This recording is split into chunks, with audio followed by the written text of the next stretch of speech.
Hi, I'm attorney Greg Dell here with attorney Alexander Palamara. And Alex, I want to talk to you about one of your recent appeal victories on a case out of New York that you recently handled against Cigna Disability Insurance Company, and I believe it was for an employee of Trinity Healthcare, which is a large healthcare outfit, owns many hospitals, and employs a lot of nurses and doctors throughout the New York area. So give us some background about how this client came to find us and what you were able to do for this client. Well, she found us online because she had got denied benefits, unfortunately. And luckily for her, she found us and we spoke with her, learned a little bit about her case, and we realized that what Cigna did here was just not only wrong, it was blatantly wrong. So I signed her up as a client.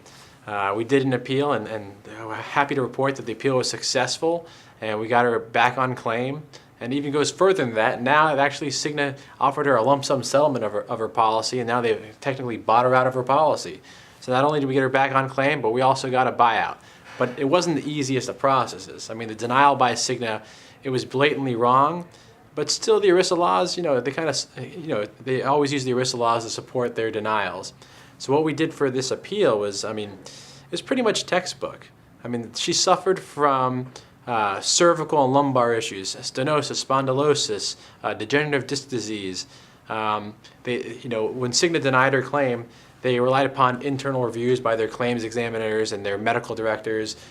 So what does that, just break that down, what does that mean they relied on internal reviews? Every single person that reviewed her claim, that made a decision to deny her claim, all had one thing in common. The one thing in common they had was they worked for Cigna. Okay. So they're very biased reviews. I like to think that they're very biased reviews. I'm sure there's some good people that work over there, but most of the reviews I see that are done in-house seem to be pretty biased. Did any of the Cigna employed doctors or nurses ever examine the client? Never. It's straight what I like to call a paper review. They're just looking at the medical records that were previously submitted to the insurance company, but they never examine her, never lay any eyes or hands upon her. It's just straight a paper review.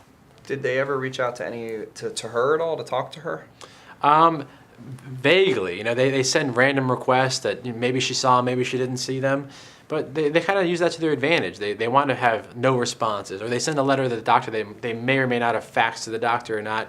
The doctor doesn't respond. They say, we reached out to your doctor and we got no response, so we have nothing to compare it to, so we're denying your claim. Did any of the Cigna doctors call the claimant or ask you to speak to the claimant? Because obviously they can't talk directly to the claimant without going through us, but did they ever reach out and say, hey, we want to talk to the claimant? Never. So how do they know really what the claimant's feeling, experiencing on a daily basis without even reaching out to the claimant? Well, they don't, and that's the problem. That's why I think it's a game they play to deny most of these claims. So what we did with appeal, they said there's no new objective evidence, which is kind of crazy because she didn't magically get better. So what we did was we got more objective evidence to supply it to Cigna to prove that they were wrong. Not only did we get updated medical records, we actually had our client perform what's known as a functional capacity evaluation. So we sent her to a physical therapist who ran her through a gauntlet of tests, and they came to the conclusion that she had below sedentary work capacity. And this lady was a registered nurse, so she had a very high requirement level type of work. I think it was a light duty job actually, but she could no longer perform her light duty. And then this physical therapist agreed she can't even do a sedentary job.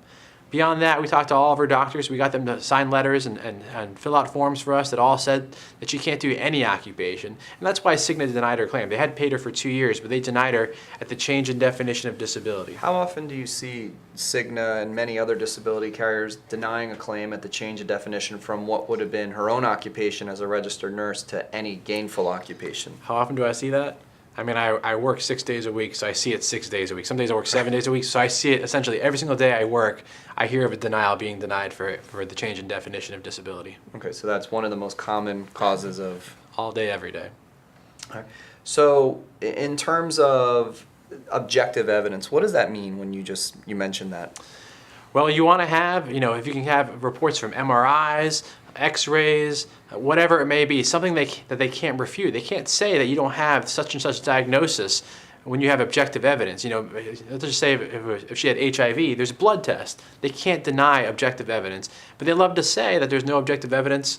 Maybe the person didn't do enough medical testing. Maybe the doctors didn't send her to the proper testing to objectively show that she has this. And sometimes the doctors don't even need these objective testing. But even if the doctors don't need it for diagnosis, the insurance companies require it. So I always recommend to do it anyways, because you have to, unfortunately, prove to the insurance company that you deserve these benefits. They just don't trust your doctors. And I don't never understand that, why they don't, but they just don't trust a lot of our clients' doctors. So this case, you were successful. You submitted the appeal, which is required by law. You can't just go ahead and sue them because it was governed by ERISA, and we have a lot of videos discussing what ERISA is.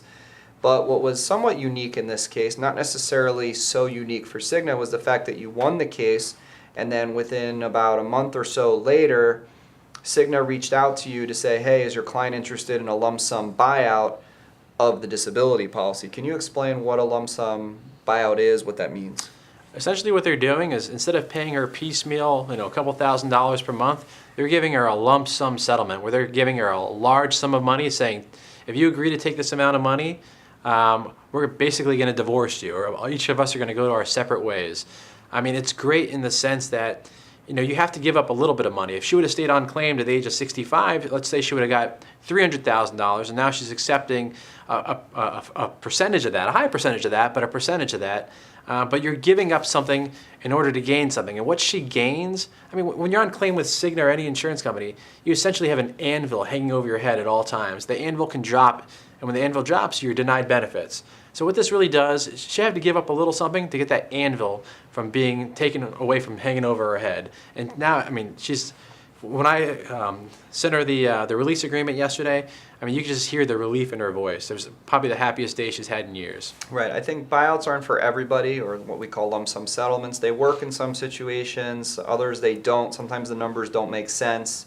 The insurance companies like to do them because they can get a fairly decent savings on what they're going to pay out over time, but the claimant, as you said, gets a level of certainty. Also, if the claimant feels better in 2, 3, 4 years and wants the opportunity to at least try to work, that claimant can do that, and there's no ramifications or anything. So sometimes people on disability will feel like, hey, I'm still kind of young, I still have some firepower in me, I'd like to try to work, but I know I can't because if I do, the disability company's going to cut me off.